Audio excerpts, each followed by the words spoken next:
Hello. It's really nice to have you here in Colombia.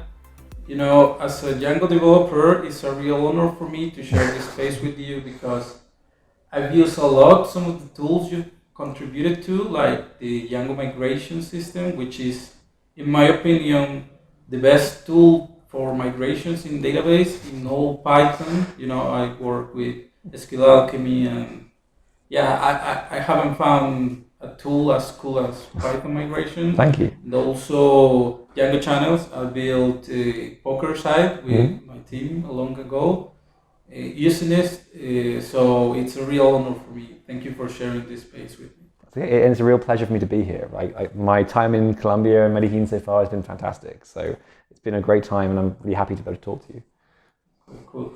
So let's talk a little bit about Andrew as a developer. Could you share a brief introduction about you? Yeah, I'll try and be quite brief. It's a long history, right? It's like I got my start about age 13 or 14.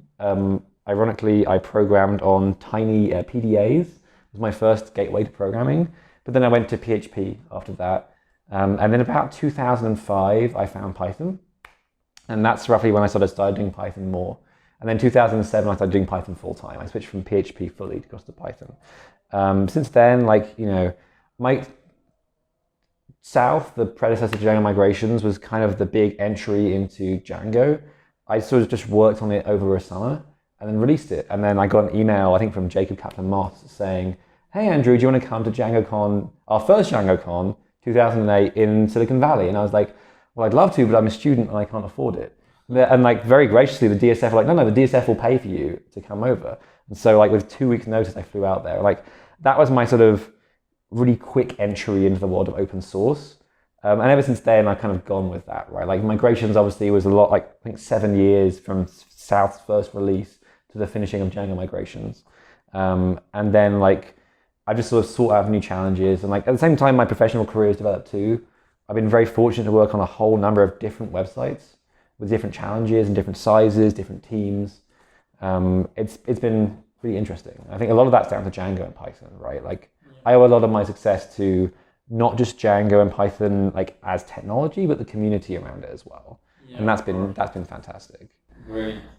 And so, do you know about what kind of projects are being developed using ACI, outside of channels? And if you know, could you give us some examples of them? I can. I mean, so Tom Christie is the person doing a lot of that work, right? So Tom Christie is the creator of Django REST framework, yes, famously, yeah. So he has honestly been doing a lot more of the heavy lifting recently, especially around ASGI. So I can just recently he announced HTTPX, which is his async fetching framework, and he's been doing a lot of work around it. He's really helped drive the specification forwards.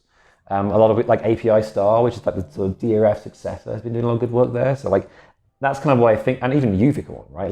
A lot of all that ecosystem has been possible thanks to his help. But also there's other people who helped me out as well from various communities. I've talked to people in other frameworks. Other web frameworks and other async frameworks to try and get more information. So it's a large list of people, but you can't do that kind of thing without a lot of different people, right? Individual projects is kind of hard. Most of it is framework. I think we're still early on in the life of ASGI. It's becoming more popular. I think Django adopting it is really going to help cement it as a next step to WSGI. At the same time, we need to be careful about making sure we support both and making sure if there is a migration path, that it flows well, right? Django is not dropping WSGI support anytime soon. It's still super popular. I think WSGI has done so much for Python as a web language, right?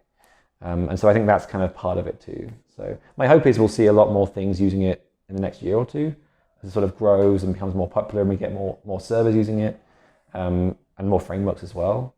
So that's kind of where I see it going, if you would. Yeah. So, and as you say, we are sometimes as open source developers supported by amazing teams. Do you know, or do you want to talk about any of the contributors you're working with, or maybe thank them or something? I mean, there's a lot of contributors individually. Obviously, Tom has been great. I'll call out Carlton Gibson too. Carlton took over channels maintenance for me when I burnt out last year, and has done a stellar job maintaining that community and keeping this going.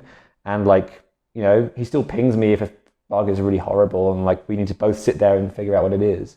But he's been an amazing pillar of support and community for me as well. So like, without him, I don't think I would be where I am. And even like people like Marcus, who took over migrations for me as well when I burnt out from that. Like, it's a series of people, both in Django and outside, who have stepped in to help when I felt burnt out, or who have like just given pull requests, right? Like, I can't name all of them, unfortunately. If I had GitHub up here, I could spend like 10 minutes reading them all. I truly thank all of them for their work though. Like, many of the hardest problems, especially in ASGI, were solved with someone like either raising the issue in an issue or sending a pull request. Like, things I don't even consider, right? Like, no one's an expert in async. It's too big a field. And so to have them come along and share their knowledge and what they found is really nice. Yeah. And a really important question for me is, I mean, you've talked a lot about how difficult it is to move Django over to the async world. Yeah. And I'm wondering, like, why is that important to move Django if it's that difficult? I mean, the problems are worthy in order to move forward with that? Yeah, I think that's the thing. So like, you are right, it is difficult to move Django over. And I think for a long time, many people thought Django was done in a sense, right? Like it had good support. Like, migration is one of the last missing pieces. It sort of slotted in. We've had some good work on like templates and other things in the app model over the years. But like, my vision is like, Django never had a single goal, right? It's always a moving goalpost. Our job is to be the frame, like, you know, as the tagline says, the framework for perfectionists with deadlines. But to me, that means like, you have to always look at like what the industry is doing, what the web is doing, and keep up with it. And like, especially my time at Eventbrite, what it taught me was like, a lot of the industry is moving towards APIs or services and like calling other stuff, even just ORM queries, right? Only the most simple Django website runs one query and returns. Most of them run 2 or 3. And when I look at web frameworks, not just in Python, but across all of the industry, there's basically no web framework that offers you an asynchronous, parallelizable ORM, ability to do long polling easily, and also the simplicity and like the reliability of Django, right? Like they're all newcomers if they offer those things. And so to me, it's a opportunity. Like, the idea that like Django can move forward and become the framework for the next 10 years, like, yeah, it's already like almost 15 years old now. But like, we have decades in front of us, and like, Django has to change. Like, technology does not stay the same, right? Like, we couldn't have Django 1 now. It wouldn't work anymore. And Python 3 for one. So like, to me, like, it's always been about like looking at technology, what's changing, how do we adapt? I don't think async itself, like, the question was never for async, right? Like, I'm not a person driven by technology choice, but it was like, what I want to do is parallel queries. I want to call APIs easily. I want to do all those things efficiently. And in the world of Python, that is what async offers you. And so to me, like, that was the sort of deduction. Like, well, this is what I want. Here is how we accomplish it. And then, of course, there was the research, like, is this possible? And that's kind of where I started off that work. Yeah, I believe part of the reason why Django is the framework for perfectionists with deadlines is because it's really simple to learn and like really quick to be used. And adding this extra layer will make Django like complex to learn or a little bit more. What do you think? So, and this is something I think about a lot, right? Like, especially as those of us who work with Django for years and years and years, like, you often lose sight of what it is to be a beginner. One of the most valuable things I can learn from is beginners, right? Like, when I meet somebody at DjangoCon who's new to Django, I often surprise them by asking, like, okay, how do you find it? What are the problems? Like, I want to get that information while it's fresh, because that's how we can fix it. And the goal with async was always to not make it more complicated, right? Like, obviously, the first goal was backwards compatibility. The second goal was to make it approachable. Like, async, by its nature, is a very complex and annoying thing. It gives you so many more ways to write bad code or to shoot yourself in the foot, as the proverb goes. And so I was determined to make it safe. And that's one of the reasons it took 3 or 4 attempts, like channels 1, channels 2, and Django async over like 4 years, because that process has been refining that particular problem. And like, so, Django, like as we do this interview, has a patch for async views waiting to be merged. It does not change any of the tutorial of Django. Like you can write everything as you do today, it will just work. Because much like the Django philosophy is not to force you into a thing, it is to be there for you when you need it, right? Like if you want to get rid of the ORM, you can just unplug it and put it aside. If you want to change template layers, you can do that. And in my mind, async is the same. And it's very much a case of like when you want async, you can go and change your view to an async def view, and then you can start writing code. But it shouldn't be a thing you have to learn up front. And for me, that's important, right? I want it to be a thing where like, when you make your first Django site, you shouldn't be using async, unless maybe we change and improve it in like 5-10 years. But like right now, I think you do the tutorial, you write your basic polls app, whatever, you do the views normally, and then we go, by now you've probably seen some of the problems, right? You've probably learned some of the things async solves, and we show these are the kinds of patterns and these are the kinds of solutions, and here's how you do it. And to me, that's how you make that path better. And honestly, like I expect most people to just be doing like a couple of parallel ORM queries, or like maybe calling an API too efficiently. I don't expect fully worked asynchronous like WebSocket apps or like doing long responses. Like I want it to be a simple thing you can pull in when you need it to, but not something that forces you to write complex code. Okay, great. And I'm always amazed because I've tried myself to contribute sometimes to open source projects. I do that sometimes I do that. So I'm amazed about how people like you manage to like work full time and still contribute to these amazing projects. How do you achieve that? What's your secret? I mean, it's hard. Like I make no mistakes about it, right? There's a reason that turnover and burnout is a big problem in open source, because it is hard to do a full-time job and then go and do Django. I've been very fortunate that Eventbrite gives me some time each week to work on Django. That helps a lot. It's about a day a week, roughly. But many people do it without that, and I did it without that for many years. I think the key thing is, first of all, to not pressure yourself. Like, in some ways, open source can feel like guilt-driven development, where like you feel like the community depends on you, you've got to do this thing, and that just increases the burnout, right? That just makes it worse. You've got to step back and appreciate that what you're doing is valuable, even if it's a small change, right? Even small steps improves those things. And also it just gets like finding the time. Like I'm lucky that for me, programming is fun still, right? Like when I'm in the right mood, that's not all the time, but like I'm in the right mood, I'll put some music on, I'll open up my editor, and I will try and pry open like the async problem, the migrations problem, just think it through and then try and make it work. But honestly, at the end of the day, the main thing that drives me is people coming to me and telling me that they love my work and they benefit from it, right? Like it is those moments at conferences when someone comes up to me and says, oh, by the way, like we've used your work, it's amazing, like thank you so much. Like as an open source maintainer, mostly what you see are the support emails, the bug emails. I get a very precious few thank you emails every year, and they are incredible and I treasure them. Conferences are much better for that. One reason I come to many of them. But like just getting that feedback and knowing that what you're doing is helping real people, that goes a long way. And there are many people out there who never get that feedback. If you're watching this, I encourage you, like, please email the projects you use and thank them, because they will love it. Like they never get told that, and it will help them that much out of it.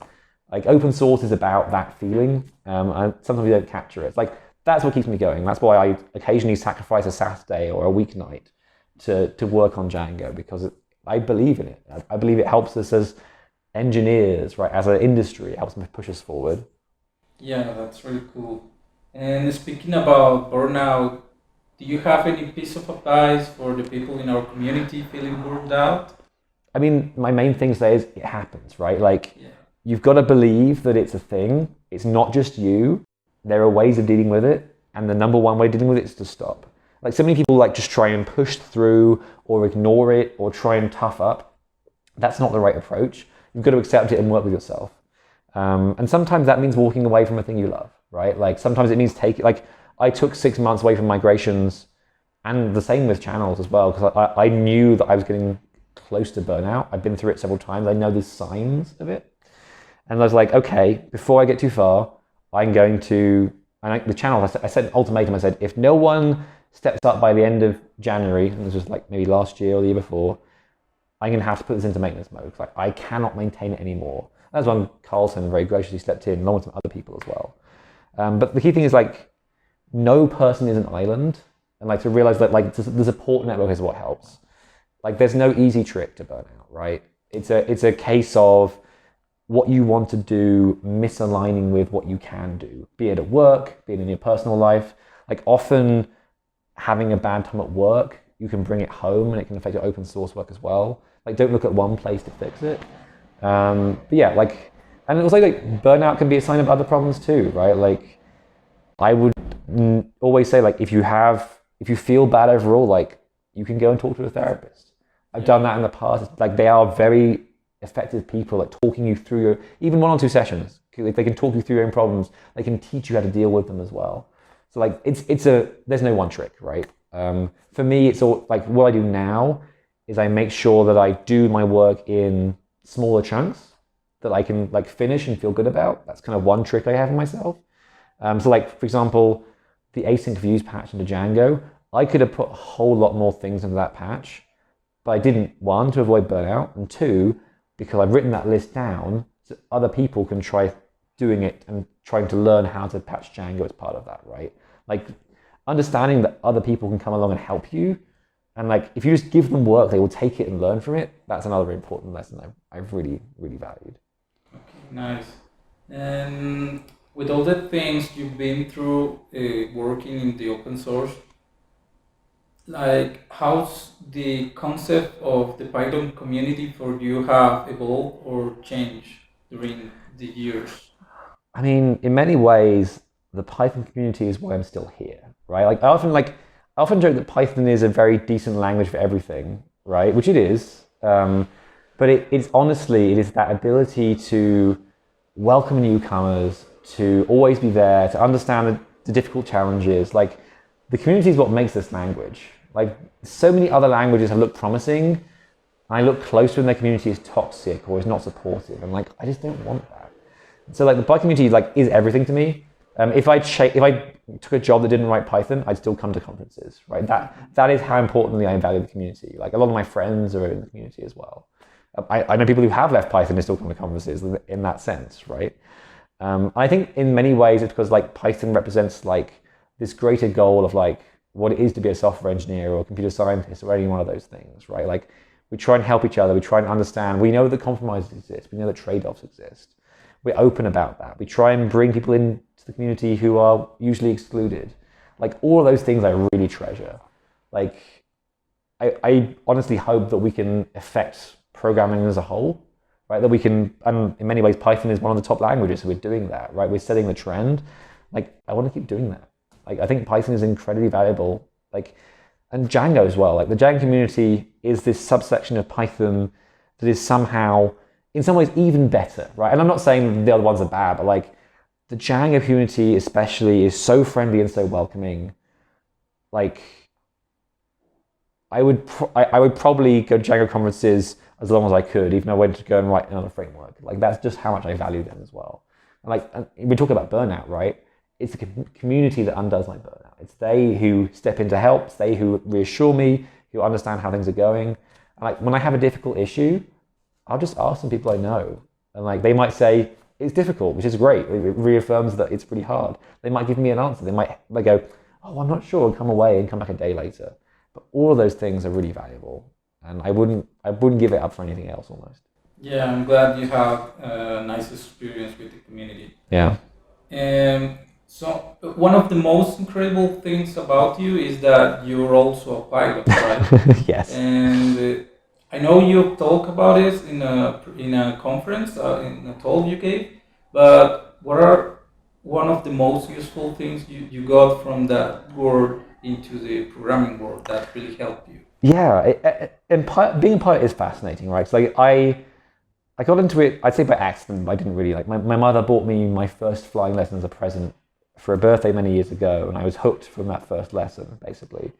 And what's interesting is that being a pilot is mostly about preparing for failure, right? Like it's about like, my training was about 10 hours of actually learning to fly properly, about 40 hours of recovering from engine failures or like takeoff failures or like just emergency procedures in general. And that's true as you go to commercial pilots as well. Most of their training is not flying the aircraft in nice weather. It's what to do if any one of these number of problems occur. And I think that's a really interesting perspective. And I brought it through some of my talks, as you said, that like we have taken aviation and made it one of the safest forms of transport on Earth. Like say it's safer than walking, it's safer than cycling, it's safer than cars. I think trains are the only thing safer. And they're on two rails and go in one direction, right? It's ridiculously different comparison. And I think part of that's the mentality, right? Pilots, at least modern pilots, have learned to operate with each other, to understand their risks. Like you're taught as a pilot that risk is not a thing you can run away from. You have to always embrace the risk and understand it. You never take off in a flight not knowing the risks. You analyze it and you make a go or no-go call. And to me, that philosophy is really important because a lot of developers just bury their heads in the sand and like don't look at risk, right? They just like, oh, it might happen, it might not. If you look at the risk and analyze it, it becomes a lot less scary. You can understand the causes of failure. And like that kind of approach, I think really sits well with me. Also like being a pilot's very analytical and process oriented, right? Like it's all checklists. It's all doing things properly. Like if you want to respond to like a site being down as like an operational incident, you should probably run like a cockpit crew runs when the engine goes out, right? Because like they have refined that experience so well over so many years, and even including the human factor, right? Like they realized in sort of the late 80s, early 90s that like one of the biggest problems is you have to trust each other in the cockpit. You have to make sure like if the first officer disagrees with the captain, they talk about it. Because a few flights crashed because they didn't talk about it. So like to me, like that, it shows not only that it's not just about technology, it's also about communication. I think that whole package to me represents the thing we do, which is building and operating these super complex systems. That's kind of what pilots do as well. They don't build them, but they do certainly operate them. And I think we can learn from that a lot. Yeah, that's really interesting. And those are all the questions. But on behalf of the whole Colombian Python community, I want to thank you for being here with us because I know it's not easy to get some of your time and fly over here and share with us, but I'm sure you've inspired a lot of us, and yeah, I just want to say thank you, and you're welcome here whenever you want. Thank you, and like you've all inspired me as well, right? Coming here to Medellin, speaking to everyone here, like some of my favorite times are coming to conferences like this and talking with people, like especially Colombia is on this very rapid ascent. Like you can feel like the energy here and the growth, right? People are really want to like grow and expand everything. Like that's really like almost, it affects me, right? Like it makes me feel much better about stuff. And like, it's been an incredible experience. So thank you for having me and inviting me. It's been fantastic. Okay. Thank you.